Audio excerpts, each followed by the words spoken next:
You have just run One-Way ANOVA in SPSS and it's significant. Wow, great. But now comes the real challenge. What does it mean? Which post-hoc test should you choose?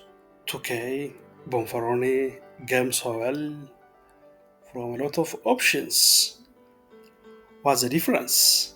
And does it even matter? The other question, what if choosing the wrong post-hoc test is silently undermining your results? And how do you know if your assumptions are met before you even decide to run One-Way ANOVA? In this video, I will take you from confusion to confidence. You will learn how to run One-Way ANOVA step by step in SPSS, check assumptions properly, choose the correct post-hoc tests based on your data, interpret the outputs clearly, and write a APA-style report that's publication ready. Stick with me until the end because by then you will be able to handle ANOVA and post-hoc tests like a true data expert. If you find this kind of clear step-by-step explanation helpful, make sure to subscribe to the channel, give it a like, and drop a comment. And don't forget to share this with your classmates and colleagues who might need it. Now let's dive in. Okay, let's see assumptions of One-Way ANOVA. Before running ANOVA, certain assumptions must be met. The first assumption is independence of observations. Each participant belongs to only one group. If an individual is retired and if he's also salaried worker and if he also is a university student, that's a mix-up. So we have to be sure that our groups are independent of each other. That's the first assumptions. The second assumption is normality. The dependent variable should be approximately normally distributed within each group. So to check that, analyze, descriptives, explore. Then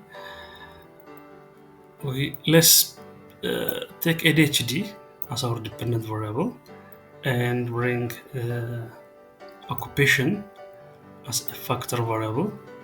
Then with plots, we need histogram and also normality plots with tests. Let me remove that and let's check that with each categories.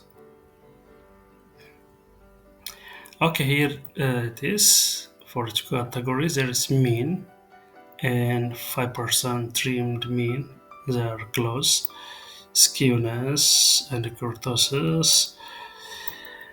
If you want detail on this, how to check normality assumptions, I made a video on this. Please check that video.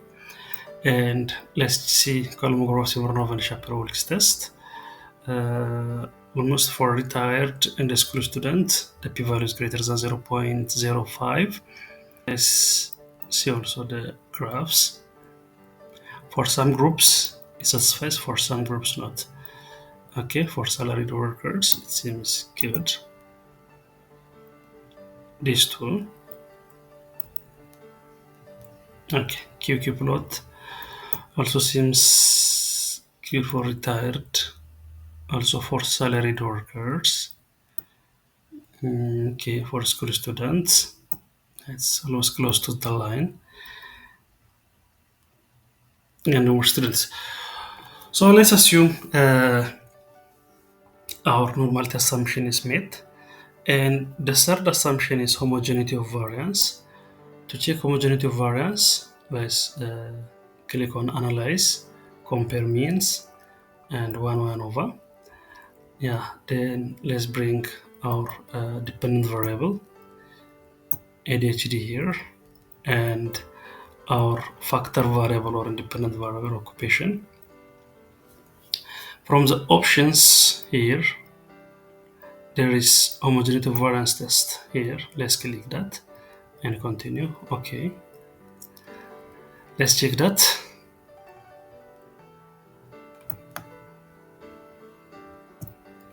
Okay, based on the mean, the p-value is around 8.7%. So it satisfies homogeneity of variance assumptions because p-value is greater than 0.05 or 5% satisfies the assumptions of homogeneity of variance. So we have checked independence of observations, normality, and homogeneity of variance. All the assumptions were met. So let's run ANOVA in our SPSS. So let's click on Analyze, then compare means, then One-Way ANOVA. Okay, we bring out our dependent variable here and factor variable. It's also here occupation. The other important aspect here is post hoc tests. ANOVA tells you only that a significant difference exists somewhere, but not between which specific groups. That's where post hoc tests come in. Post hoc tests perform multiple pairwise comparisons while controlling the type 1 error rate, that is, the chance of falsely detecting a difference. So your choice of post hoc tests depends on two things. The first one, whether the group variance are equal. That's checking the Levene's test. Here it shows equal variance assumed, and the lower ones, equal variance is not assumed. From the Levene's test in our study, equal variances are assumed. Our p-value is greater than 0.05. So we will check the other, also the second important aspect. That's whether our groups are equal or not. In our case, the group size are not equal. Look, our group size, retired are 8, salaried workers are 132, school students are 49, university are 292. So the group sizes are not equal. Some books assume equal group size like Tukey, LSD, and the others also assume unequal group size like Bonferroni, CDAC, Tukey. This assume this also works best with unequal group size. So let's pick Bonferroni for our study. Also, if equal variance are not assumed, this is good. Because the other options, from the options, let's click on descriptives and homogeneity of variance. Because our study has equal variance assumptions, we don't take this in the latter two. Click on that and click OK. Okay, now let's interpret the results of our One-Way ANOVA, which examined whether ADHD scores significantly differ across four occupation groups from retired, salaried workers, school students, and work students. When you see the mean values, it's increasing down the group. So this messages that there might be a difference in ADHD scores between the occupation. And when you see the homogeneity of variance, Levene's test, we already defined that.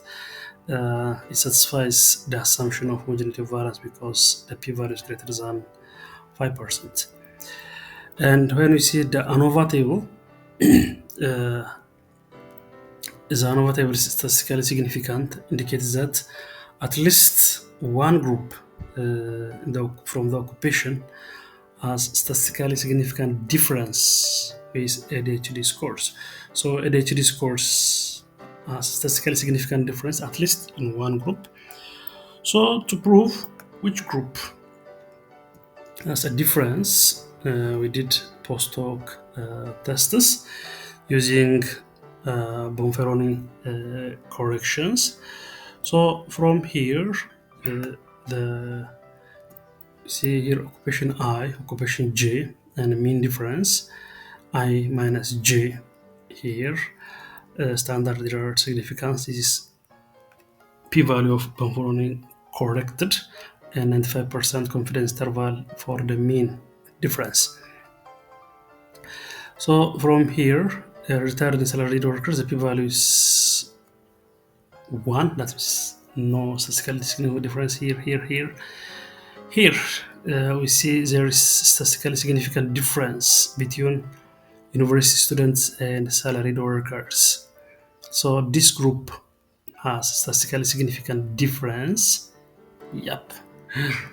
So this post-hoc test shows that, and also the mean plot. Let's see the mean plot.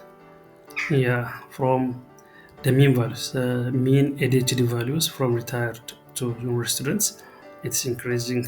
It also aligns with the descriptive part of this study. So the next aspect is let's write the report. I already prepared the report here, how to write in PS7 style. So you write like this: one-way analysis of variance. ANOVA was conducted to examine whether the levels of ADHD symptoms differ significantly across functional groups. And also, it's better to include assumption checking prior to conducting the ANOVA. Key assumptions were evaluated. That's the assumptions were the normality, as well as independence of the sample, as well as homogeneity of variance were checked. All of them are mentioned in this paragraph.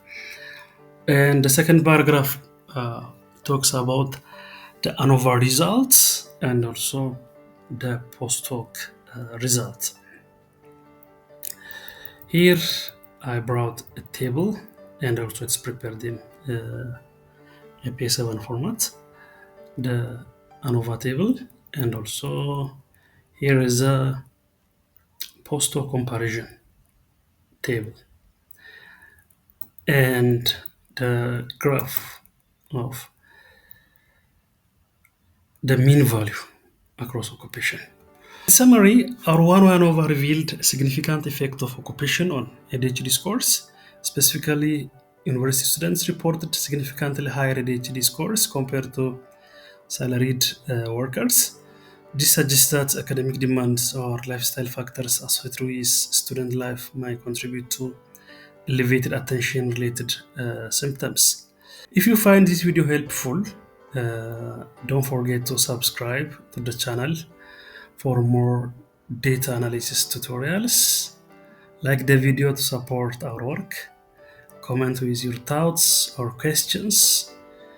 I would love to hear from you, and share this video with others who might benefit. Thanks for watching, and stay tuned for more insightful content on statistics and research interpretations.